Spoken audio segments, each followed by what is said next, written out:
Meditando na palavra de Deus essa manhã, eu me deparei com uma passagem bíblica muito interessante. E aí, somente esse fato mostra como é a diferença.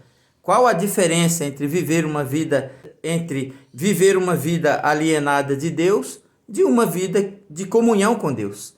É uma vida de comunhão com Deus que nos faz despertar a nossa fé, a nossa confiança no Senhor e poder ver realmente as bênçãos de Deus vindo sobre nossas vidas. A fé é um mistério muito grandioso, né? A fé é um mistério extraordinário e não é fácil exercer fé. Às vezes a gente se acha que aquela emoção que a gente tem num determinado momento, quando Deus fala conosco, ou quando presenciamos uma grande pregação da palavra de Deus, a gente acha que aquilo é fé. Mas na verdade a fé nada tem a ver com emoção. A fé é uma coisa que acredita sempre, ela não vacila diante das emoções ou diante das circunstâncias. Ela confia plenamente, inteiramente em Deus. Quando Jesus morreu, na semana que Jesus morreu, na semana que Jesus ressuscitou, na verdade, ele apareceu ainda, antes de subir aos céus, ele apareceu aos discípulos cerca de 40 dias. Durante 40 dias ele apareceu aos discípulos.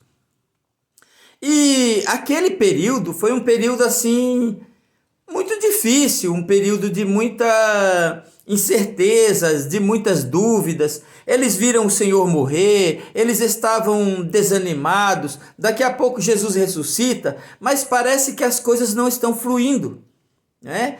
Parece que as coisas não estão como antes, porque eles andavam com Jesus, eles viviam com Jesus, pregavam, mas depois de morrer e ressuscitar, Jesus se apresenta para ele de uma outra forma, de maneira que eles não sabem exatamente o que está se passando, porque eles já, mesmo sabendo que Jesus ressuscitou, que Jesus está vivo, eles já não andam mais com Jesus, eles já não estão mais na companhia de Jesus. Jesus não está mais com eles. Jesus aparece e daqui a pouco Jesus desaparece e eles não sabem para onde Jesus foi.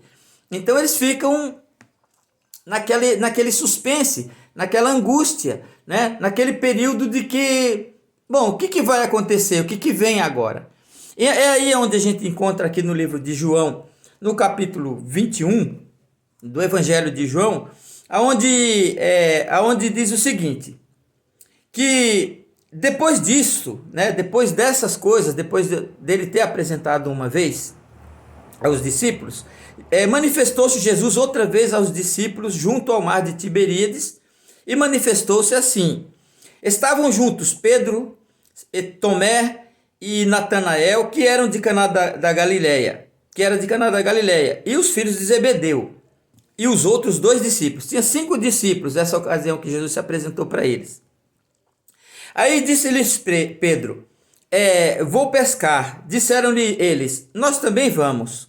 E foram e subiram no barco subiram para o barco.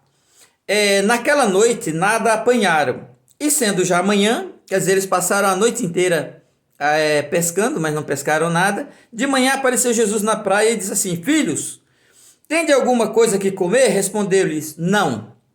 Eles disseram, não, nós não temos. E ele disse, lançai a rede para a banda direita do barco e achareis. E lançaram-na,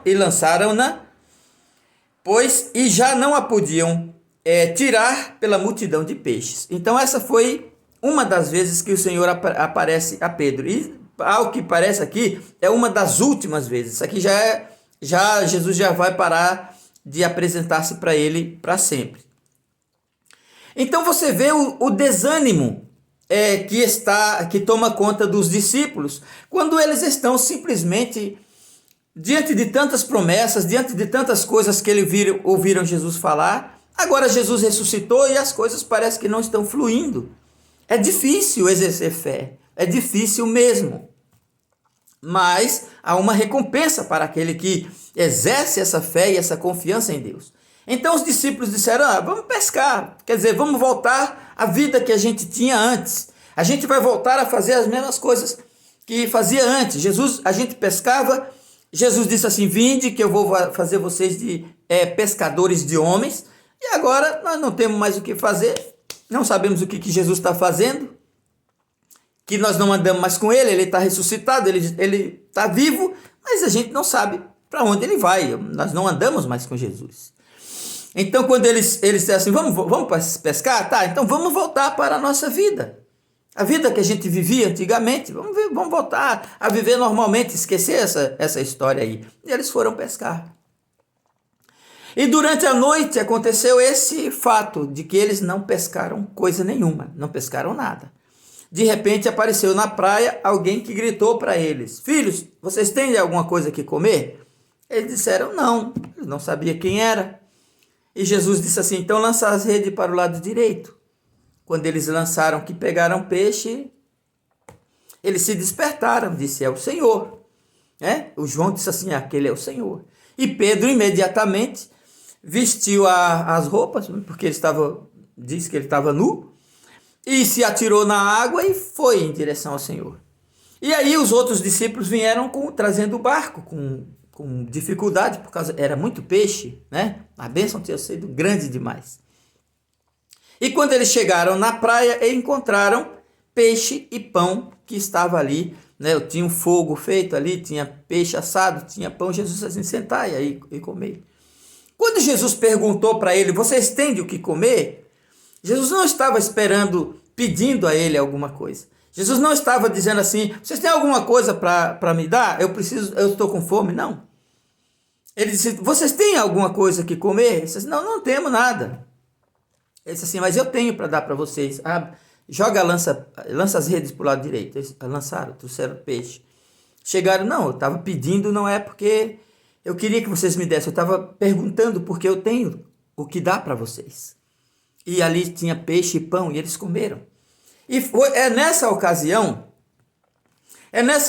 que Jesus fala para Pedro, Pedro, tu me amas, apacenta meus rebanhos. Agora Pedro está recebendo uma ordem clara de Jesus, você não pode voltar à vida que você tinha antes. Você não pode esquecer as coisas que eu prometi para você. Você não pode esquecer as coisas que, enquanto eu estava andando com vocês, eu ensinei.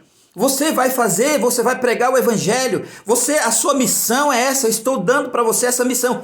Vá pregar o evangelho, apacente os meus cordeiros. Não vá pescar, vá apacentar meus cordeiros. Então Deus dá Jesus dá uma missão clara para Pedro. Apacenta a minha igreja, apacenta os meus cordeiros. Viu como é difícil exercer fé? Quer dizer, porque a fé é assim mesmo. A gente lê essas histórias da Bíblia e nos parece tudo muito fácil, muito fácil. O Davi pegou uma pedra e foi para cima do gigante. Você todos os dias se depara com dificuldades que você nem sabe como fazer e aquela história de Davi não te serve de nada. Gideão se levantou com 300 homens para vencer uma multidão inumerável de inimigos. Você pode estar rodeado de inimigos e de problemas e não sabe nem sequer como você vai fazer para... A história de Gideão não te serve de nada.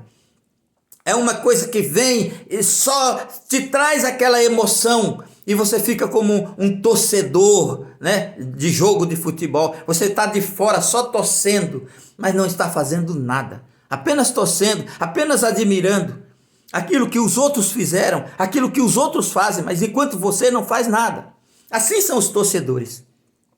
Ele fica torcendo pelo seu time, ele cria ídolos, ele cria coisas na cabeça dele, mas ele não faz nada. E nada muda na vida deles. A palavra de Deus não é emoção. A palavra de Deus é a verdade do Senhor. É uma arma poderosa nas nossas mãos para realizarmos coisas grandiosas para Deus. E que nos faz sentir úteis neste mundo para fazer a vontade do Senhor. Portanto, o que eu te digo nesse dia de hoje é isso. É por essa razão, é por este motivo que a vida, né, a vida com Deus é um funil.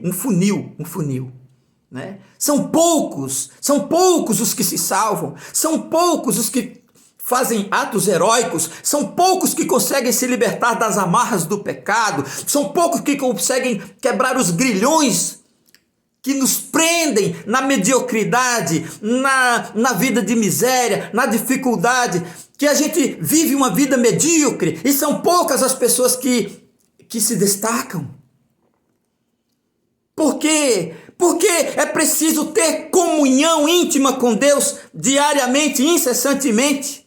Mas o que nós vemos é as pessoas vivendo uma vida alienada de Deus. Eles vivem uma vida separada de Deus. A vida deles com Deus é 1h30 que eles vão na igreja e nada mais do que isso, e ainda vão de má vontade. Ainda nem tem prazer de ir. Isso a gente percebe. E aí, quando eles ainda por infelicidade, por uma miséria de infelicidade da vida deles, eles caem dentro de uma igreja que é mais uma armadilha de Satanás, uma armadilha do diabo, onde não se prega a palavra de Deus, onde não se valoriza a comunhão íntima com Deus através da pregação da palavra de Deus, da leitura, da oração que nos aproxima do Senhor, que nos torna fortes.